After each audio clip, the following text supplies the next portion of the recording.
Hello everyone, welcome to Wordy Tales. Today we're bringing you a story about how discovering your own strengths and practicing with dedication can lead you to success. It's a tale that will remind us that we all have unique talents, and with the right mindset we can excel in anything we set our minds to. Along the way we'll also learn some new words and how to use them in sentences to improve our English in a fun and simple way. So, stay with us till the end. Once, in a small, peaceful town, there lived a family in a quiet corner of the city. This family had a 12-year-old boy named David, who was in the 6th grade. David was an energetic kid who loved playing outdoors, and his favorite activity was playing soccer. Almost every day, David would head out to the nearby public field, where he honed his soccer skills. One afternoon, after coming home from school, David slumped onto the couch, looking deep in thought. He opened a school book, stared at it for a moment, and then leaned back into the soft cushions with a dissatisfied look on his face. His father, who had just come in from the backyard, noticed this unusual behavior and walked over to his son. Sitting beside David, he asked what was bothering him. David explained that he had received a poor grade in math, but that wasn't what was truly upsetting him. He shared that his close friend and neighbor, Matt, always seemed to score high in math. No matter how hard David tried, he just couldn't seem to do as well. Hearing this, David's father went to get a glass of water to calm his son. Once David had relaxed a bit, his father took him outside to their small backyard garden, which was filled with shady trees and a peaceful atmosphere. "David," his father began, "I want you to understand 3 important lessons from what happened today. These are lessons that will guide you as you grow older." David, who deeply respected his father, was a bit confused but intrigued. "Can you explain those lessons, Dad?" he asked. "You will learn each lesson one by one through a challenge I will give you," his father replied with a gentle smile. After a brief pause, his father continued, "For the first lesson, I want you to invite Matt to play soccer with you tomorrow." David nodded, eager to find out what lesson his father had in mind. The next morning, the weather was bright and welcoming, and David went to school with his usual excitement. That afternoon, after school, he invited Matt to join him for a soccer game at the nearby field. As usual, David, who played soccer almost every day, dominated the match. He scored 3 goals, leading his team to a big victory. Meanwhile, Matt, who wasn't very familiar with soccer, struggled. He often lost the ball and made several mistakes. Despite this, everyone who played that day had a great time. Afterward, David cleaned up and hurried to meet his father in the backyard. "Dad, I played soccer with Matt today. What's the first lesson you want to teach me?" His father smiled knowingly and said, "Tell me how the game went." David described everything, from his 3 goals to how Matt wasn't very good at soccer.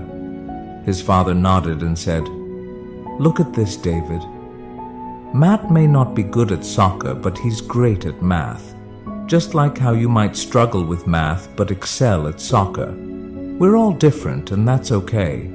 We each have our own strengths and passions." David felt a wave of understanding wash over him.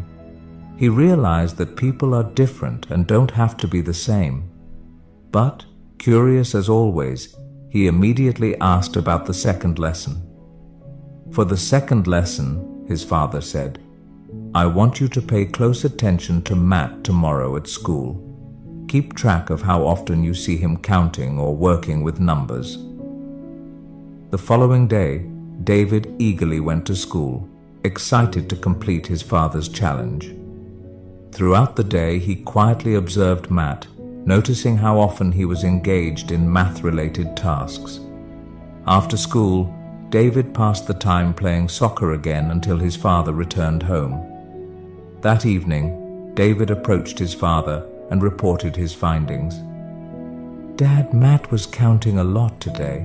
He was working on math problems, solving puzzles, even calculating things like change during recess, and he even counted the petals on a flower.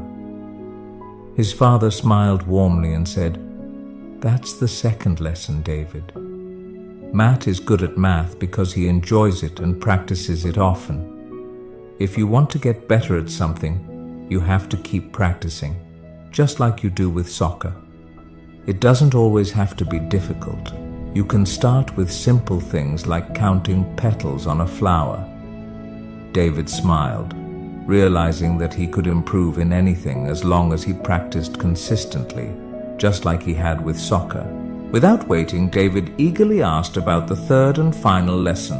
His father thought for a moment and said, "For the last lesson, I want you to think about how much better Matt is at math compared to you." David paused for a second, then hesitantly replied, "I think Matt is about 3 times better at math than I am." "All right," his father said. "For the last challenge, I want you to study math 3 times harder tomorrow." David swallowed nervously but nodded, determined to tackle the final challenge. The next day after school, David sat down to study math. After an hour of intense focus, he decided to push through and study for 2 more hours, tripling his usual effort. But before he could finish, his head started to throb, and without realizing it, he fell asleep. Later, he was gently woken up by his father's soft tap. "Wake up for dinner and meet me in the garden afterward," his father said. Feeling disappointed in himself, David met his father, his head hung low. "I'm sorry, Dad," David said. "I couldn't complete the challenge. I studied so much that my head hurt, and I ended up falling asleep." His father gently patted David's head and said, "David, this is what happens when you try to master something you don't enjoy. It's hard to stay disciplined and consistent. But when you study something you love, discipline and consistency feel much lighter, just like how you stay dedicated to playing soccer." After a brief silence, his father gave him the final piece of advice. "So, if you want to be smart and become an expert at something, either study what you love or learn to love what you're studying." David, filled with admiration for his father's wisdom, promised to carry these 3 important lessons with him for the rest of his life. Today, we learned new words and sentences through this story. Remember, learning English can be fun when you practice regularly. So keep listening, learning, and growing. Make sure to like, comment, and share how this story helped you improve your English. Thank you for watching, and I'll see you in the next story where we'll continue learning together.